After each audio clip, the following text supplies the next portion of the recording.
Assalamualaikum warahmatullahi wabarakatuh. Perkenalkan, saya Putri Sari dari Unit 01 Akuntansi, Tanbuk 19 dari Universitas Samudra.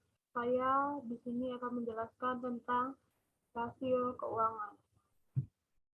Rasio keuangan terbagi yang pertama adalah likuiditas. Likuiditas adalah kemampuan perusahaan untuk memenuhi kewajibannya, yang juga digunakan untuk menunjukkan posisi keuangan atau kekayaan suatu perusahaan. Biasanya penilaian kinerja perusahaan akan menggunakan analisis rasio keuangan, yaitu yang kemudian di dalamnya terdapat rasio likuiditas. Rumus likuiditas, cost ratio. Aset lancar dibagi liabilitas jarak pendek. Quick ratio. Aset lancar dikurang persediaan per liabilitas jarak pendek. Cash ratio. Kas dan setara kas per liabilitas jarak pendek.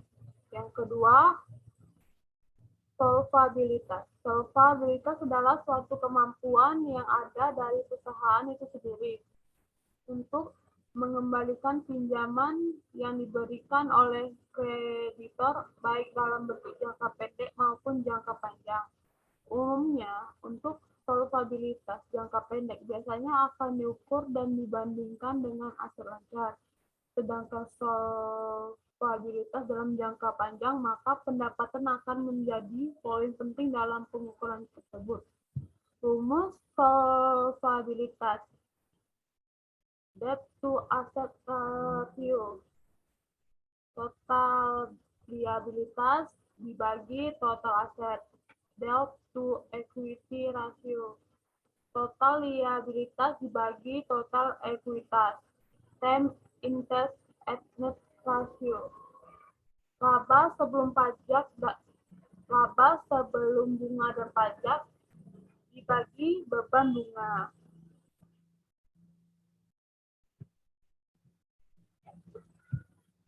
Selanjutnya, efisiensi atau aktivitas.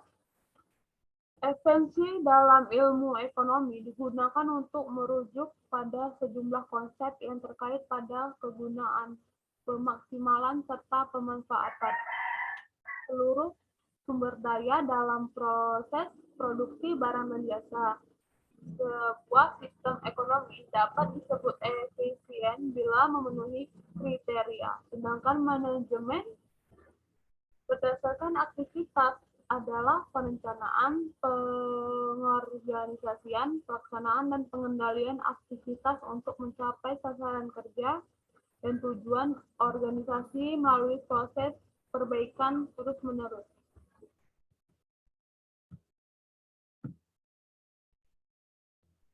Rumus efisiensi atau aktivitas aset turnover.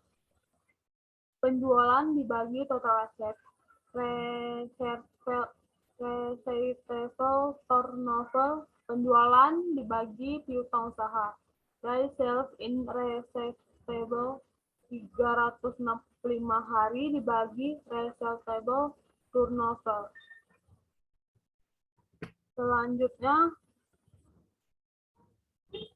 profitabilitas. Rasio profitabilitas atau profitabilitas ratio adalah rasio untuk perbandingan untuk mengetahui kemampuan perusahaan untuk mendapatkan laba atau profit dari pendapatan earning terkait penjualan aset dan ekuitas berdasarkan pengukuran tertentu. Rumus profitabilitas, gross profit margin. GPM sama dengan laba kotor dibagi penjualan, net profit margin NPM, laba bersih dibagi penjualan. Return on asset, ROA, laba bersih dibagi aset.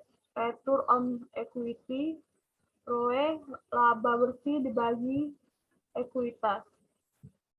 Selanjutnya yaitu rasio pasar. Rasio pasar adalah rasio yang mengukur kinerja keuangan perusahaan tercatat terkait dengan nilai pasar sahamnya. Rasio ini biasanya digunakan dalam valuasi saham untuk menilai nilai seberapa menariknya harga saham perusahaan saat itu. Oleh karena itu, rasio ini tidak relevan untuk perusahaan tertutup karena harga pasar untuk saham tidak tersedia. Rumus rasio pasar, earning per share, EPS, laba bersih dibagi saham beredar, fixed earning ratio, PER, harga per saham dibagi laba per saham. Baik, itu saja yang dapat saya sampaikan dari materi rasio keuangan. Terima kasih. Wassalamualaikum warahmatullahi wabarakatuh.